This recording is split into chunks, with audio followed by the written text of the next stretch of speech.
खीखी जबरन गले पड़ो प्रधानमंत्री नरेंद्र मोदी जी ने देश को एक तोहफा दिया है, महंगाई का तोहफा। और वो तोहफा क्या है? घरेलू सिलेंडर का दाम 60 रुपए बढ़ गया, कॉमर्शियल सिलेंडर का दाम 120 रुपए बढ़ गया। और जानते हैं महंगाई क्यों आई? ये महंगाई आई प्रधानमंत्री की ही खीखी वाली नीति के कारण। इस महंगाई का कारण सिर्फ और सिर्फ नरेंद्र मोदी हैं। जी हां, जानबूझकर इस देश को महंगाई की आग में झोंकने का काम भारत के प्रधानमंत्री ने किया है। कैसे, वो मैं बताता हूं आपको।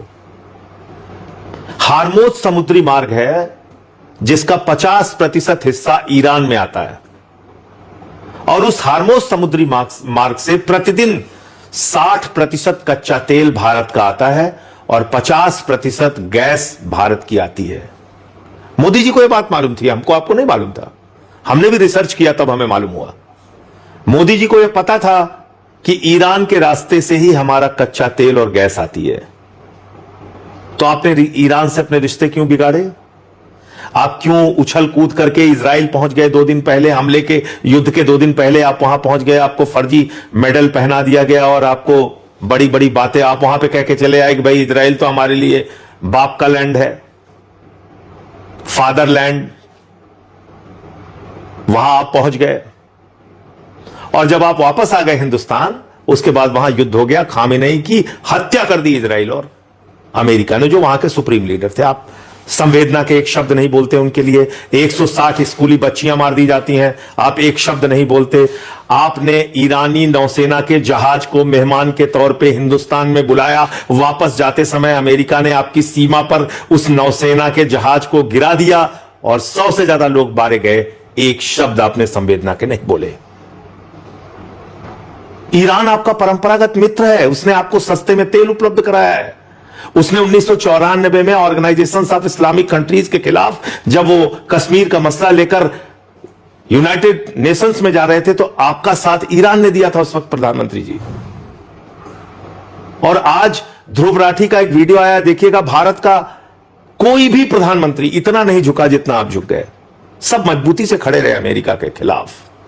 जब उसने हमारे ऊपर आर्थिक प्रतिबंध लगाया, आदरणीय अटल जी थे, डॉक्टर मनमोहन सिंह जी थे, इंदिरा जी थी, सबने तमाम अमेरिका की दादागिरी को झेला, बर्दाश्त किया। अमेरिका ने परमाणु परीक्षण के वक्त हमारे ऊपर आर्थिक प्रतिबंध लगाया। उसने 71 के युद्ध में हमारा विरोध किया, 7वां बेड़ा भेज दिया। 65 में पाकिस्तान के युद्ध के वक्त हमारे ऊपर आर्थिक प्रतिबंध लगाया। अभी ट्रंप कह रहा है उसने आपके ऊपर, आपको धमका के सीज फायर कराया। आपकी इज्जत, देश की इज्जत, हमारे बहादुर सैनिकों की इज्जत को तार तार किया उसने। आसिम मुनीर जो पाकिस्तान का सेना अध्यक्ष है, उसको बुलाया, उसके साथ लंच किया। शहबाज शरीफ पाकिस्तान के प्रधानमंत्री के साथ लंच किया और बोला आई लव पाकिस्तान। उसके बाद बोला कि भारत और पाकिस्तान दोनों महान देश हैं। भारत को पाकिस्तान के साथ खड़ा कर दिया, बराबर खड़ा कर दिया। आप कुछ नहीं बोले, एक शब्द नहीं बोले। आपको यहां तक धमकी दी कि मोदी जानता है मैं उसका कैरियर खत्म कर सकता हूं, आप कुछ नहीं बोले। अभी वहां का अधिकारी कह रहा है रूस से तेल खरीदने की हमने परमिशन दे दी है 1 महीने के लिए। आप परमिशन लेके काम कर रहे हैं मोदी जी। आपने ट्रंप को भारत का राजा मान लिया है, भारत का शासक मान लिया है। 190 साल तक अंग्रेजों के गुलाम रहे हम, और उसके बाद हमारे क्रांतिकारियों के बलिदान के बदौलत जो आजादी मिली, उस आजादी को आपने गिरवी रख दिया है। अब आपको अमेरिका से परमिशन चाहिए रूस से तेल खरीदने के लिए। और आप किस अमेरिका के साथ खड़े हैं जिसके साथ उसके देश के लोग नहीं खड़े हैं? एक पायलट की तस्वीरें चल रही है, उसने कहा हम इजराइल को नरसंहार के लिए हथियार देने नहीं जाएंगे। उस पायलट को गिरफ्तार कर लिया गया। न्यूयॉर्क की सड़कों पे ट्रंप का विरोध हो रहा है। उसके तमाम एप्स्टीन फाइल में इतने घिनौने वीडियो आए हैं जिसका विरोध हो रहा है ट्रंप का। उसकी पार्टी के लोग उसका साथ नहीं दे रहे हैं, उसके मागा वाले उसका साथ नहीं दे रहे हैं। अपोजिशन पार्टीज विरोध कर रही हैं। नॉर्वे ने विरोध किया, इटली ने विरोध किया, यूएस ने, रूस ने विरोध किया, चीन ने विरोध किया, यूके ने विरोध किया, फ्रांस ने विरोध किया, स्पेन ने विरोध किया। छोटे छोटे देश, 5 करोड़ की आबादी वाला देश है स्पेन। लेकिन आपके मुंह से विरोध में एक शब्द नहीं निकले कि 160 बच्चियों की मौत गलत है, नौसेना के जहाज को इस तरह से उड़ाना गलत है, ईरान के सुप्रीम लीडर को मारना गलत है। आप एक शब्द नहीं बोल पाए प्रधानमंत्री जी, और आपकी गलत नीतियों के कारण 60% कच्चा तेल, 50% गैस हिंदुस्तान में आना रुक गया, महंगाई बढ़ गई देश में। और इस महंगाई का फायदा कौन उठा रहा है? आपका सबसे करीबी दोस्त, वही भ्रष्टाचारी जिसके नाम आपने सारा देश नीलाम कर दिया है। देश के लोगों, याद रखो, तुम्हें पता होना चाहिए, अडानी ने 3 गुना गैस का दाम बढ़ा दिया। ATGL, Adani total gas limited, जाके पढ़ लेना, देख लेना। और इतना ही नहीं, अंधभक्तों, आप नेतन्याहू को जिताने के लिए पूजा कर रहे हो ना। वो नेतन्याहू कौन है? इसको भी जरा सर्च कर लेना गूगल पे, तुम्हें मिल जाएगा। नेतन्याहू वो है जिसका बेटा एक तस्वीर डालता है मां दुर्गा की, ये आपत्तिजनक तस्वीर डालता है, जिसको गले लगाते फिर रहे हैं नरेंद्र मोदी जी, जिसको जिताने के लिए तुम लोग पूजा कर रहे हो अंधभक्तों। ये नेतन्याहू का बेटा मां दुर्गा की ये फोटो ट्वीट कर रहा है, आपत्तिजनक फोटो। कुछ तो शर्म करो। इसलिए मोदी जी, आप एप्स्टीन फाइल के दबाव में हैं, पूरा देश जान चुका है। एप्स्टीन फाइल में आप बुरी तरीके से फंस चुके हैं। आपने इजराइल की पिछली यात्रा भी एप्स्टीन के कहने पे की थी, आप वहां नाचे गाए, जो आपने किया। इस यात्रा के बाद युद्ध शुरू हो गया। युद्ध के विरोध में आपने एक शब्द बोला नहीं, और अमेरिका का विदेश उपमंत्री भारत की धरती पे आके आपको अपमानित करके चला गया, कह के चला गया, हम आपको अपने प्रतियोगिता में नहीं खड़ा होने देंगे, हमने जो गलतियां चीन के साथ की वो आपके साथ नहीं करने देंगे।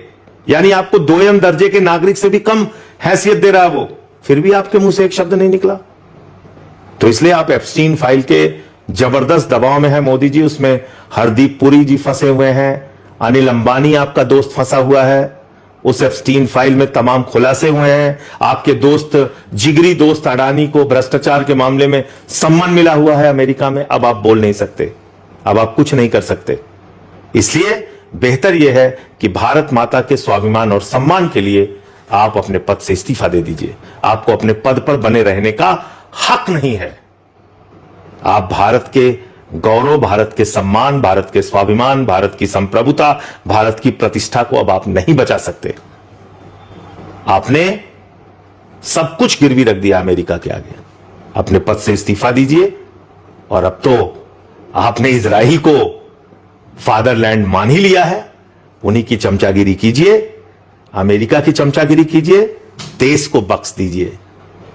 आज जिस तरह से दादागिरी करने पर अमेरिका उतारू है, सबको कुचलता जा रहा है। वेनेजुला पे कब्जा कर लिया, ईरान में घुस के वहां के सुप्रीम लीडर को मार दिया, आपको डराता धमकाता फिर रहा है।